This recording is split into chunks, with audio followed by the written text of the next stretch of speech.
तो हम जब ध्यान साधना करते हैं तो हम अनेक लोकों में यात्रा भी करते हैं। भूलोक से लेकर भुवरलोक, स्वरलोक, महलोक, जनलोक, तपलोक, सत्यलोक, यहाँ तक की यात्रा हमें करनी है और हम धीरे धीरे अपनी आत्मा को उद्धार करना सीख रहे हैं। तो अब हम आगे चलते हैं। गीता का जो हम तीसरा अध्याय कर रहे हैं, उस गीता के तीसरे अध्याय में हम धीरे धीरे बहुत सारी बातें जान रहे हैं और सज्जन पुरुष की बात हो गई, वेदों की बात हो गई, ज्ञान की बात हो गई। अब भगवान कृष्ण कहते हैं कि देखो, मैंने दूसरे अध्याय में तुम्हें आत्मज्ञानी होने का बात बताया है और अब मैं तुम्हें अपने बारे में बताता हूँ। तो वो अपने बारे में अब बताना शुरू कर रहे हैं। इन 3 श्लोकों में वो बताते हैं कि हे अर्जुन, यदि मैं किसी समय जागरूक होकर कर्मों में बर्ताव ना करूं और सब प्रकार से सभी लोग मेरा ही अनुसरण करते हैं, तो वो बताते हैं कि जब कोई व्यक्ति उत्तम कर्म करने लगता है तो सभी लोग उसी का अनुसरण करते हैं। तो उत्तम लोगों को, सज्जन पुरुषों को और भी ज्यादा सावधान हो जाना चाहिए। यहाँ पर वो बताते हैं कि जो उत्तम मानव हैं, जो जो आचरण करते हैं, वो ही आचरण दूसरे लोग उसको आचरित करते हैं, उसका अनुसरण करते हैं। तो अगर हम अब इसी को हम प्रैक्टिकली देखें, तो हम प्रैक्टिकल देखें कि मान लो कि हम घर में बड़े हैं, सबसे बड़ी बहन है, बड़ी बहू है, माँ है, बड़े ऑफिसर हैं, डॉक्टर हैं, और हम जैसा काम करते हैं ऐसे ही हमारे से जो छोटे जो लोग हैं, जो सबॉर्डिनेट्स हैं, वो कौन कैसा अनुसरण करेंगे? जैसा हम काम करते हैं ऐसा ही हमें देखकर वो अनुसरण करते हैं। तो यहाँ पर भगवान कृष्ण उसको बताते हैं कि उत्तम मानव जो जो आचरण करते हैं, अन्य भी उसे ही आचरित करते हैं। उत्तम मानव जो मार्ग दिखाते हैं, वो ही मार्ग हमारे से जो अनुत्तम मानव हैं, वो उसका आचरण करते हैं। तो हमें उत्तम मानव, जो श्रेष्ठ मानव है, उसको क्या करना चाहिए? क्या उसको भेदभाव करना चाहिए? नहीं करना चाहिए। अंदर से जब एक उत्तम मानव आगे की तरफ वो सीढ़ी चढ़ने लगता है, तो वो कहते हैं कि आपको देखकर जो और मानव है, जो अनुत्तम मानव है, जो तमस के लोग हैं, जो रजस के लोग हैं, जो सत्व के लोग हैं, वो शुद्ध सात्विक लोगों का अनुसरण करते हैं। तो यहाँ पर वो कहते हैं कि प्रजा किसका अनुसरण करती है? प्रजापति का अनुसरण करती है। तो जैसा प्रजापति होगा, जैसा शासन होगा, जैसा राजा होगा, वैसा ही राजा से नीचे के जो लोग हैं वो उसका अनुसरण करने लगते हैं। तो इसीलिए वो कहते हैं, और भी उन्होंने कहा कि बच्चे, बड़े, प्रजा, नायक, ये सब तुम्हारा अनुसरण कर रहे हैं। तुम्हारा किसका? कि जो हम उत्तम मानव है, जो सत्य कर्मों की बात हुई, सत्य पुरुषों की बात हुई, उसका अनुसरण करते हैं। पशुओं को भी पालते समय मानव का अनुसरण करते करते वो अगले जन्मों में मानव का जन्म लेते हैं। तो इसका मतलब क्या हुआ कि जब हम हमारे घर में जो पशु रहते हैं, पक्षी रहते हैं, वो किसका अनुसरण करते हैं? वो हमारा ही अनुसरण करते हैं। उनके लिए हम मास्टर। कितनी सूक्ष्म बात यहाँ पर भगवान कृष्ण अर्जुन को समझा रहे हैं 21वें श्लोक में। वो बताते हैं कि हमारे आसपास के लोग सहज ही हमसे प्रभावित होने लगते हैं जब हम महान रास्ते पर चलने लगते हैं, जब हम महान बनने लगते हैं। और जब हम श्रेष्ठ होने लगते हैं और महान होने लगते हैं और हमारे को चारों तरफ से जब देखने लगते हैं तो हम उसी का अनुसरण करने लगते हैं। अब आपको याद होगा कि हम कई बार जो खुर्शीद भावनगरी की जो पुस्तक है the laws of the spirit world, उसमें वो जो खुर्शीद भावनगरी हैं उनके 2 बच्चे हैं और उनके जो पड़ोसी हैं वो बहुत बड़े बिजनेस पर्सन होते हैं और जो बच्चे हैं वो उनका अनुसरण करते हैं। और क्या अनुसरण करते हैं कि देखो अंकल तो बहुत अच्छे हैं, वो चाय पिलाते हैं, सुबह सुबह खाना खिलाते हैं। और उस बाहरी चीज को देखकर बच्चों के मन में आता है कि ये अंकल बहुत अच्छे हैं और ये उनके मन के अंदर ये भाव आने लगता है कि हमें भी ऐसा ही करना है। अब अगर एक उत्तम पुरुष है तो उसके अंदर जाके भी देखने की जरूरत है उसको खुद को, कि क्या मैं सही में उत्तम बन रहा हूँ, क्या मैं सही में अच्छा बन रहा हूँ, क्या मैं सही में श्रेष्ठ बन रहा हूँ। तो यहाँ पर भगवान कृष्ण कह रहे हैं कि जब तुम आत्मज्ञान में स्थित हो जाते हो तभी तुम उत्तम और श्रेष्ठ बनते हो। तो अब खुर्शीद भावनगरी की जो पुस्तक है वो खुद बताती हैं अपनी ऑटो राइटिंग में कि उनको कौन सा तल मिला उनके पड़ोसी को जो बिजनेस पर्सन थे, क्योंकि उनके मन के अंदर ये लालच था कि मैं अगर किसी को चाय पिलाता हूँ, किसी को खाना खिलाता हूँ तो शायद मेरे को लोग जो हैं पूजने लगेंगे या लोग मेरे को कुछ बड़ाई करने लगेंगे।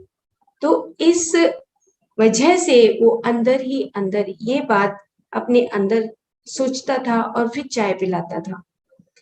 तो कौन सा लोक मिला, वो नीचे से दूसरा या तीसरा।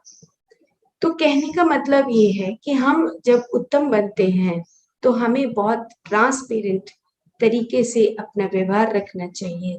श्रेष्ठ बनते हैं तो हमें अपने भीतर उस आत्मज्ञान को समाकर तब हमें दूसरों के साथ व्यवहार करना चाहिए। बहुत गहरी बातें भगवान कृष्ण ने यहाँ पर अर्जुन को बताई हैं। उन्होंने कहा, फिर आगे कहते हैं कि हे अर्जुन, मुझे इन तीनों लोकों में करने योग्य कोई भी कार्य नहीं है और प्राप्त करने योग्य जिसे नहीं प्राप्त कर सकता ऐसा भी कुछ नहीं है, तो भी मैं कर्म करने में निमग्न रहता हूँ। अब कहने का भाव क्या आया, कभी भी एक क्षण भी जाया नहीं करना है, वेस्ट नहीं करना है।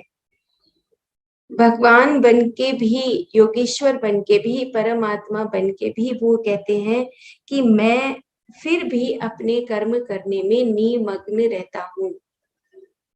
भले ही मैं इन तीनों लोकों में, वो बताते हैं त्रिशु लोकेशु, तीनों लोकों में। कौन से 3 लोक, जो भूलोक है, भूवर लोक है, स्वर लोक है, इन तीनों लोकों में मेरे लिए करने योग्य कुछ भी नहीं है, इसीलिए लोग मुझे कृष्ण कहते हैं।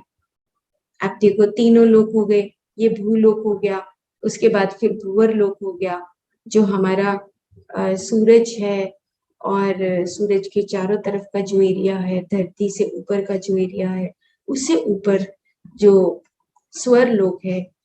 ये तीनों लोकों में मेरे लिए करने के लिए कुछ भी नहीं है, इसीलिए मुझे लोग कृष्ण कहते हैं। अब इसकी परिभाषा बताई है कि इन लोकों में करने योग्य कर्तव्य कर्म मेरे कभी के पूरे हो चुके हैं। इन तीनों लोकों में जो मेरे कर्तव्य कर्म हैं वो कभी के पूरे हो चुके हैं, फिर भी मैं कर्म करता हूँ, फिर भी मैं कर्म करने में निमग्न रहता हूँ। तो वो ये कहते हैं कि ऐसी परिस्थितियों में भी मैं इन लोकों में कर्तव्य कर्म करता रहता हूँ और तुम क्या कह रहे हो मुझे कि मैं धनुष बाण छोड़ देता हूँ, मैं कर्म नहीं करता हूँ। अब वो आगे बोलते हैं, कृष्ण अर्थात क्री प्लस अशोण, क्री अर्थात करने योग्य या करने के योग्य, अशन अर्थात भोग करना। बहुत सुंदर लाइन है। करने योग्य कर्तव्य कर्म पूर्ण कर उनके परिणामों को प्राप्त करना, अर्थात सारे कर्मों को करके पूर्ण फल का भोग करने को ही कृष्ण कहते हैं। बहुत गहरी लाइन है। कहने का मतलब ये है कि जब हम सारे कर्म करके कर्मों को के फल को भी भोग के उससे भी परे हो जाते हैं तो उसी को कृष्ण बोलते हैं। एक बार मैं फिर से कहती हूँ कि जो सारे कर्मों को करके पूर्ण फल का भोग करने को ही कृष्ण कहते हैं। यानी इसका मतलब ये हुआ कि हर क्षण जो हम कर्म कर रहे हैं वो कर्म हम निर्गुण स्थिति में ही करें। जब हम निर्गुण स्थिति में कर्म करते हैं तभी हम उत्तम पुरुष की परिभाषा को प्राप्त करते हैं। जैसे खुर्शीद भावनगरी के जो पड़ोसी थे उस कहानी में बताया गया कि वो किस काम से वो अच्छा बनना चाहते थे कि शायद मैं अगर लोगों को चाय पिलाऊंगा तो लोग मेरे को बड़ाई करेंगे। तो ये क्या था, ये एक ऊपर का सुपरफिशियल एक आवरण के रूप में हम बहुत बार अहंकार के रूप में अपने आप को अच्छा साबित करते हैं, लेकिन वो हम अच्छे होते नहीं हैं। तो कहने का भाव ये है कि हमें अपनी आत्मा के भीतर वास करके ही हमें उत्तम पुरुष होने की संज्ञा को सीखना है, ना कि ड्युअलिटी में रहकर अपने आप को हम बहुत अच्छा साबित करके और उसके बाद हम ये कहें कि हाँ हम बहुत अच्छे हैं। ये संज्ञा नहीं देनी है। अब वो और आगे बताते हैं, बहुत सुंदर है ये। अब वो बताते हैं कि कृष्ण कहते हैं कि मैं अगर अजागरूक हो जाऊं तो सब उसी प्रकार अजागरूकता में पड़ जाएंगे, परंतु मैंने सदा जागरूकता से ही बर्ताव करना है। अब वही बात आ गई कि अगर हम किसी दूसरे को देखते हैं तो हम सोचते हैं वो बहुत अच्छा इंसान है और हम उसको फॉलो करने लगते हैं, और अगर वो अच्छा ना हो तो वो अंदर से वो अच्छे का अनुसरण ना करे तो हम कहेंगे, एक बार फिर वो भ्रम टूट जाता है कि हम तो उसको बड़ा अच्छा समझते थे, लेकिन वो भ्रम टूट गया क्योंकि वो अच्छा नहीं है। बाद में पता लगता है कि वो अच्छा नहीं है। अब वो बात यहाँ पर कह रहे हैं कि जो उत्तम पुरुष है वो हमेशा जागरूकता से ही बात करते हैं। अगर मैं एक क्षण के लिए भी अजागरूक हो जाऊं तो फिर क्या होगा, फिर लोग मुझे गुरु कैसे कहेंगे, योगेश्वर कैसे कहेंगे, योगी कैसे कहेंगे। अब वो कहते हैं कि मैं सदा जागरूकता में ही व्यवहार करता हूँ, एक क्षण के लिए भी अजागरूक नहीं हो सकता, क्योंकि अन्यों ने मुझे गुरु के रूप में स्वीकार किया है, योगेश्वर के रूप में स्वीकार किया है। अन्यों के लिए गुरु के रूप में रहने के लिए मैं सहमत हूँ। गुरु के रूप में जिम्मेदारी लेने पर सही तरीके से ही मुझे रहना चाहिए, क्योंकि मैं दूसरों के लिए जिम्मेवारी ले रहा हूँ कि मैं योगेश्वर हूँ, मैं योगी हूँ। तो मैं अजागरूक होकर कभी भी कर्म नहीं कर सकता हूँ।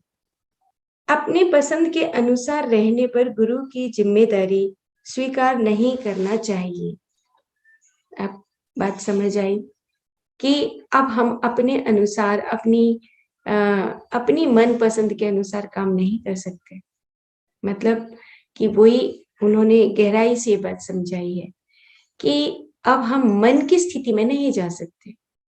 अब हम मन की स्थिति में जाके अपनी मनमानी नहीं कर सकते कि अभी मैं 15 मिनट पहले मैं योगेश्वर हूँ और 15 मिनट के बाद मैं अपने मन में जाके अपनी पसंद के अनुसार कुछ भी काम करने लगता हूँ। ऐसा नहीं है। वो कह रहे हैं कि योगेश्वर बनने के लिए आपको हमेशा और हमेशा आपको अपनी आत्मा में ही वास करना है, मन में नहीं। अगर हम एक गुरु की, एक मास्टर की परिभाषा अपने आप को देते हैं तो उसमें फिर हम गलतियां नहीं करनी चाहिए। वो ये बात समझा रहे हैं कि अगर एक उत्तम पुरुष, एक श्रेष्ठ पुरुष, एक आत्मज्ञानी पुरुष अगर असावधानी से रहने पर आप देखो कि पूरा लोक असावधानी से गिरत में गिर जाता है।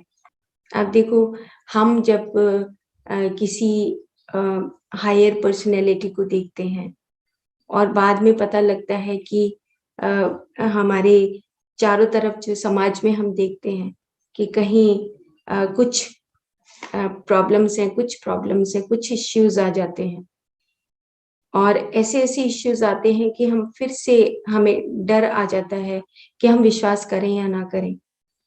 इस तरह की बहुत सारी बातें हम समाज में देखते हैं। क्यों? क्योंकि उत्तम पुरुष की जो परिभाषा है, शायद हमने वो एक फ़िज़िकल लेवल पर या मेंटल लेवल पर ही हमने उसको स्थापित कर दिया है। जबकि यहाँ पर भगवान कृष्ण अर्जुन को समझा रहे हैं कि जब हम आत्मा में वास करते हैं, जब हम जागरूक होकर काम करते हैं, तभी हम उत्तम होने की, श्रेष्ठ होने की परिभाषा को प्राप्त करते हैं। और अगर थोड़ी-सी अजागरूकता आ जाए, थोड़ी-सी असावधानी आ जाए, तो पूरा लोक असावधानी के गर्त में गिर जाता है। और ऐसा होता भी है कि हम एक फॉलोवर बन जाते हैं, हम फॉलो करते चले जाते हैं किसी चीज़ को कि हाँ, ठीक है। बाद में पता लगता है कि हमसे ही गलती हो गई है। तो इससे अच्छा क्या है कि हम ध्यान करें, अपनी ध्यान साधना में रहें, अपने आप को जागरूक बनाएँ और खुद अपना रास्ता खुद चुनें। खुद हम ज्ञानी बने, खुद हम आत्मज्ञानी बने और अपने आप को जानकर तब हम दूसरों की बातों को सुने। इसीलिए हमेशा रीड, राइट स्पिरिचुअल बुक्स। अपनी मर्जी से ना लिखी हुई किताबें, अपने अनुभवों से, जो एक ऋषि हैं, जो साइंटिस्ट हैं, जो अपने अनुभवों को एक प्रैक्टिकल रूप में, जैसे कि mind to matter Dawson Church ने लिखा, सारी बातें उन्होंने अपने पेशेंट के रूप में, कि पेशेंट के डाटास देकर, डॉक्टर जो डिस्पेंजा ने पेशेंट के डाटा देकर, डॉक्टर ब्रायन वाइस ने पेशेंट के डाटास देकर, डॉक्टर रॉबर्ट सेचफोर्ड ने, डॉक्टर रॉबर्ट सेवोबोधा ने, कितने सारे साइंटिस्ट हैं जिन्होंने पेशेंट के डाटा देकर ये लिखा कि हाँ, हम खुद में एक चेतना है, कॉन्शियस बीइंग है और हम दूसरों को जब फॉलो करें तो हम देखें कि उत्तम पुरुष की संज्ञा क्या होती है। तो यहाँ पर बहुत गहराई से ये बात उन्होंने समझाई है। फिर कहते हैं कि इसीलिए उत्तम लोगों को तो अत्यंत जागरूकता से रहना चाहिए। अत्यंत जागरूकता से रहने पर ही वे उत्तम कहे जाते हैं। ध्यान योगी, आत्मज्ञान प्रायण करने वाले कर्म सबके लिए एक आदर्श होते हैं। अब आदर्श की बात आ गई, जो हम इवनिंग में जो हम प्रोग्राम करते हैं कि मूल आत्मा के गुण सत्य, अहिंसा, करुणा, पावर का इस्तेमाल कैसे करना है, ब्यूटी क्या है, लव क्या है, ये सारी चीजें जो आपस में जुड़कर रहती हैं, वो एक आदर्श बनता है। और हम भगवान को देखते हैं ना, कितने सुंदर दिखाई देते हैं जब हम उनकी मूर्त देखते हैं, भगवान कृष्ण को देखते हैं तो हम कितने सुंदर दिखते हैं। वो एक आदर्श के रूप में हम उनको मानते हैं। वो सब गुण हमें उनके भीतर दिखाई देते हैं, मूल आत्मा के गुण। उनके पास पावर भी है, उनके पास सुंदरता भी है, उनके पास अबंडेंस भी है, सारे मूल आत्मा के गुण उनके पास भरे हुए हैं। सेम उसी तरीके से वो ये कहते हैं कि उत्तम मानव की परिभाषा क्या होती है, वो यही होती है कि वो हमेशा अत्यंत जागरूक होकर अपना काम करता है। तो इस प्रकार से उन्होंने ये बात इन 3 श्लोकों में समझाई और उससे आगे वो बोलते हैं कि सब सरलता से ग्रहण करने योग्य होते हैं और कर्तव्य कर्म ही नहीं, हम अपने विचारों से भी दूसरों को प्रभावित करते हैं। अब उन्होंने और सूक्ष्म बात कर दी कि कर्तव्य कर्म जब हम अपने हाथों से करते हैं, उससे भी ज्यादा जरूरी है कि जो हमारे विचार हैं वो भी हमारे बहुत शुद्ध होने चाहिए। जागरूकता से ही हम उन विचारों के साथ हमारा कर्म होना चाहिए। अब उत्तम पुरुष की परिभाषा देखो कितनी गहन है। वो ये कहते हैं कि जब नकारात्मक को त्याग देना चाहिए, जो कुशल है, सिर्फ जो निष्णात है, जो कुशल है, सिर्फ वो ही उनको अपनाना चाहिए। दूसरे को सिखाने हेतु कमर कस लेनी चाहिए। अगर तुम योगी की परिभाषा, मास्टर की परिभाषा तुम अपने आप को देना चाहते हो, तो तुम्हें कमर कसने से पहले तुम्हें उत्तम पुरुष की परिभाषा को जान लेना है कि तुम विचारों से भी, तुम अपने कर्मों से भी, तुम अपनी वाणी से भी, इन तीनों चीजों में तुम्हारे पास एक स्पष्टता आनी चाहिए। तो इस प्रकार से ये श्लोक यहाँ पर खत्म होता है और भगवान कृष्ण इन 3 श्लोकों में अपने बारे में बता रहे हैं। अपने बारे का मतलब कि वो एक उत्तम पुरुष की परिभाषा बता रहे हैं, एक पौरुष की परिभाषा कि एक पौरुष व्यक्ति, पौरुष था, हमने उसको पुरुष कर दिया। पुरुष मतलब चाहे वो महिला हो, चाहे वो पुरुष हो। पौरुष का मतलब ऐसी महिला जो इन सारे उत्तम गुणों से भरी हुई है। पौरुषता यानी कि वो अपने आप में फुल है, चाहे वो मेल हो और फीमेल हो। यहाँ पर पुरुष और स्त्री की बात नहीं है, यहाँ पर पौरुषता की बात है, उत्तम की बात है। मुझे भी ऐसे ही पता लगा था जब मैं स्वामी दयानंद सरस्वती का पुस्तक जो 16 संस्कार है उनका अंतिम जब संस्कार पढ़ रही थी, तब पता लगा कि हम जो संस्कार करते हैं अंतिम संस्कार, तो उसमें महिलाओं को भी, वो महिलाएं भी जा सकती हैं, पुरुष भी जा सकते हैं, लेकिन कौन जा सकता है? वो जा सकते हैं उत्तम संतान। उत्तम और पौरुष संतान लिखी है कि जो पौरुष से युक्त है, जो उत्तम गुणों से युक्त है, जो एक आदर्श बच्चा है, वो एक अंतिम संस्कार में हिस्सा लेता है। और इसको हमने तोड़ मरोड़ के कुछ अपने समाज की बातों को सुनकर एक सामाजिक बुद्धि के अनुसार हम गलत फॉलोवर बन जाते हैं, गलत रास्ते पर निकल जाते हैं। हमें पुस्तकें जैसे स्वामी दयानंद सरस्वती का पुस्तक है 16 संस्कार, वो हमें पढ़ना चाहिए। हमारे पास जो हिसार से बोलते हैं आर्य समाज के बारे में, उनकी हमने 7 संस्कार, हमने उपनयन संस्कार तक पढ़ लिया है, बताया है उन्होंने यहाँ पर चैनल पर। हमें उन संस्कारों के बारे में जानकारी होनी चाहिए। उपनयन, बच्चों को हम उपनयन संस्कार करते थे, तेरी दोनों आंखें तो हैं लेकिन तीसरी खोल अब, उपनयन संस्कार। इन आंखों से परे जो संस्कार, जो इन आंखों से परे जो आंख है, अब तू गुरुकुल की शिक्षा प्राप्त करने के लिए, स्कूल की शिक्षा प्राप्त करने के लिए तेरे को उपनयन संस्कार करवा रहा हूं। रियल में तो ये था मीनिंग, उसका मीनिंग ये था,